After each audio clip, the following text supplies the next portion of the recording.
नमस्कार बालमित्रांनो, काल आपण अपूर्णांकाचा गुणाकार पाहिला.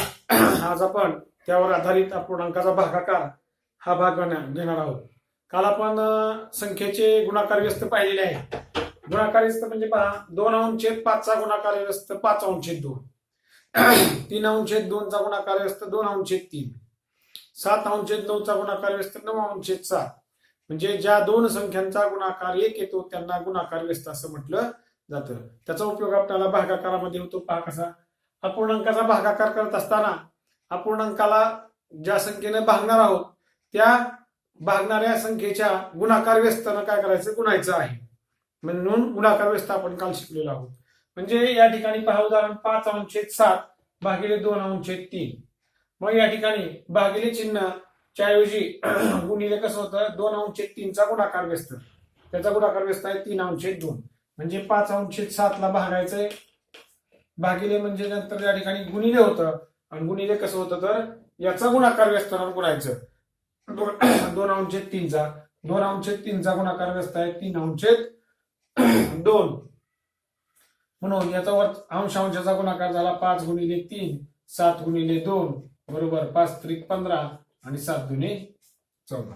काय आहे, 5/7 भागिलेच्या ऐवजी गुणिले आणि या 2/3चा गुणाकार व्यस्त घ्यायचा. आणि नंतर आपल्याला गुणाकार हा तर शिकलेलो आहोत. दुसरं उदाहरण पहा, 3/5 भागिले 7/4. पहा, 3/5 त्या ठिकाणी लिहिलेलं आहे, भागिलेच्या ऐवजी गुणिले आणि 7/4चा गुणाकार व्यस्त, 7/4चा गुणाकार व्यस्त 4/7 झाला. मग अंशांशाचा गुणाकार, छेदाछेदाचा गुणाकार 3 × 4 छेद 5 × 7 बरोबर 4 त्रिकोण 12, 7 5 35, 12/35 असं उत्तर त्या ठिकाणी येतं. पहा, 3/5 पहिला पूर्णांक तसाच ठेवलाय, ज्याला भागायचं ते म्हणजे भाज्य, आणि भाजक फक्त त्या भाजकचा आपण गुणाकार व्यस्त केलाय. 7/4चा गुणाकार व्यस्त 4/7, 2/3चा गुणाकार 3/2. पुढलं उदाहरण पहा, 9/11 भागिले 2/7 बरोबर 9/11 गुणिले 7/2. या ठिकाणी अंशांशाचा गुणाकार 9 × 7 भागिले 11 × 2 बरोबर 9×7 63, 11 दुने 22. 2/7चा गुणाकार व्यस्त 7/2 त्या ठिकाणी घेतलेला आहे. त्यानंतर पुढलं गणित पहा, 6/7 भागिले 5/9 बरोबर 6/7 ला 6/7 लिहायचं, भागिलेच्या ऐवजी उलटून गुणिले 9/5 किंवा त्याला म्हणतो गुणाकार व्यस्त, 5/9चा गुणाकार व्यस्त. गुणाकार करायचा अंशांशाचा 6 × 9 छेद 7 × 5, 9 × 54, 7 5 35. कटवाकटी होत असेल किंवा भाग जात असेल तर पुन्हा इकडे पण भाग घालवायचा. पुढं 17/13 भागिले 11/2. या ठिकाणी 17/13 या ठिकाणी असंच ठेवलेलं आहे, गुणिले केलं 11/10 ऐवजी 10/11 आणि यांचा गुणाकार करायचा 17 × 10 छेद 13 × 11 बरोबर 17 × 10 170 आणि ते 11 त्रिक 33 ला 3 ह्याच्याले 3 11 11 3 14 म्हणजे 143, 117 छेद 143. म्हणजे तुम्हाला या ठिकाणी लक्षात येईल, पहिली संख्या आपण ज्याला भागायचंय ते तसंच ठेवलं आणि भाज्यकाचा गुणाकार व्यस्त लिहिला. पहिल्या संख्येचा 5/7 गुणिले 3/2, 7/4च्या ऐवजी 4/7, 2/7 ऐवजी 7/2 आणि भागिलेच्या ऐवजी गुणिले संख्या. अशाच पद्धतीने अपूर्णांकाचा हा भागाकार असतो. शिष्यवृत्तीला हे भागाकार नाही, पण आपल्याला नवोदयमध्ये हा भागाकार आहे आणि त्यासाठी आपल्याला हा अपूर्णांकाचा भागाकार शिकावा लागणार आहे. अपूर्णांकाच्या भागाकारानंतर अपूर्णांकाचा दशांश अपूर्णांकाचा गुणाकार आणि भागाकार जास्तीचा आपल्याला पाहावं लागणार आहे. तर ही उदाहरणं समजून घ्या. आणखी काही आपण उदाहरणं पाहूया.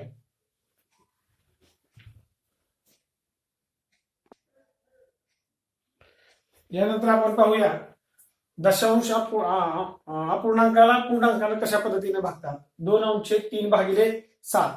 तर या पूर्णांकाचा सुद्धा गुणाकार व्यस्त आपल्याला लिहिता येतो, माहित आहे. 7चा गुणाकार 1/7, कारण 7च्या खाली 1 त्या ठिकाणी छेद असतो, म्हणून 7चा गुणाकार व्यस्त 1/7. पहा, 2/3 गुणिले 7चा गुणाकार व्यस्त 1/7 बरोबर 2 आणि 7×3 = 21 अशा पद्धतीने उत्तर त्या ठिकाणी आलेलं आहे. आता 4/5 भागिले 3 याला कसं भागायचं पहा. 4/5 भागिले 4 गुणिले आणि 3चा गुणाकार व्यस्त 1/3 बरोबर 4 × 1 = 4 5×3 = 15 डायरेक्ट गुणाकार मी आता केलेला आहे.